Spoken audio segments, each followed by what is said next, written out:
Another major kick in the rear end to the Biden DOJ, which is another way of saying more good news for us. A January 6th defendant, Matthew Martin, has been completely exonerated on 4 separate misdemeanor charges by a judge. This was a so-called bench trial. You can have a trial in which the judge decides or a trial in which the jury decides. Well, Matthew Martin was smart. He decided to go for a bench trial, and I think he did that because the judge in question is in fact a Trump appointee, a guy named McFadden, and Trevor McFadden. And McFadden is seen, although he was very pro-prosecution in the beginning, he seems to be slowly dawning on him what a racket this is and how they're going after people for doing essentially nothing. They're going after people for doing what the left does all the time and gets no penalties at all. And in this particular case, Matthew Martin had a very simple defense. He was accused of, by the way, 4 things. 1, entering and remaining in a restricted building. Whoop-de-doo. Disorderly conduct in a restricted building. We'll find out he did nothing. Violent entry. There was no violence involved. And parading in a Capitol building. This is all, by the way, highfalutin language that means absolutely nothing. What does it mean to say you're parading? It's another word for walking.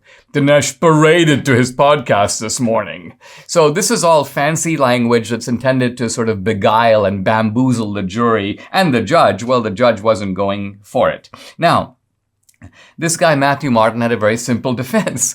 It was called, "The Cops Let Me In." And the beauty of it is, he had video to prove it. He basically, what you see in the video is kind of clear. You see 2 Capitol police officers standing on either side, and they're standing still. And there's a crowd that's kind of moving by, and the cops are not even reacting to it. Now, it turns out that U.S. Capitol Police Inspector John Erickson testified. He was asked, why did the cops tell these people to leave? And he goes, well, there were so many people coming in, the officers understood that they couldn't do anything, so they could only observe and try to make sure no one got hurt. In other words, the cops told no one to leave. Not even politely. And so this guy, Martin, said, well, I didn't know that I wasn't allowed to go in.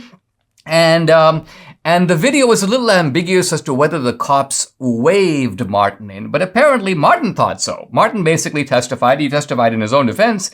And he goes, and you do see this on the video. Martin is waiting to enter. The officer leans forward to speak to another person, then leans back, and then opens the passageway, and in goes Martin, right through it. So the judge goes that he found Martin, quote, largely credible in his description of these events. And when Martin got in, what did he do? Well, he didn't do anything. He didn't disrupt any official government proceeding. He didn't do any violence. In fact, he didn't do anything that would reasonably, in normal language, qualify as parading, picketing, or demonstrating. No slogans, no shouting, no marching in part of a group. He kind of walked in and then he walked out. Now, it should be said that this may not be the normal fate of January 6th defendants. Why? Because most of these judges are left-wingers, they're Democrats. Even some of the older Reagan and Bush judges are very hostile. They're part of the D.C. establishment. We know that D.C. juries are overwhelmingly left-wing. So this is not something that one can count on. However, in front of a fair judge, at least fair in this respect, like McFadden, this guy, Martin, realized I can make a case. This is the reasonable judge, and I can not only say what happened, but I can show him what happened. And really all I have to do is reasonable doubt. Even if the judge isn't sure if the cops are letting him into the building, as long as the cops aren't acting to say, hey, get out of here. Hey, step back. It is not uncommon for someone to interpret it as, if you're in a museum, you're trying to go into a section, there's a security person sitting there, and you walk right by them, and they don't say anything. They don't say, hey, you're not allowed to go in here. Hey, you got to leave. You just walk by, and they just talk among themselves. You will obviously assume that it's okay, that you're allowed to do this, that if you weren't, you would be notified about that. So I think the beauty of this verdict, the good thing, is that other January 6 defendants can now point to the decision and the reasoning behind the decision to make the point that this was a case where the Capitol Police, in some ways, in some respects, in other respects, they played a more violent role, particularly outside, firing into the crowd, tear gas, using all these flash bangs, so provoking violence. But then inside the Capitol, and there's plenty of video to support this, the cops are basically standing around twiddling their thumbs, doing nothing. In some cases, actually taking photos of the protesters or chatting with them.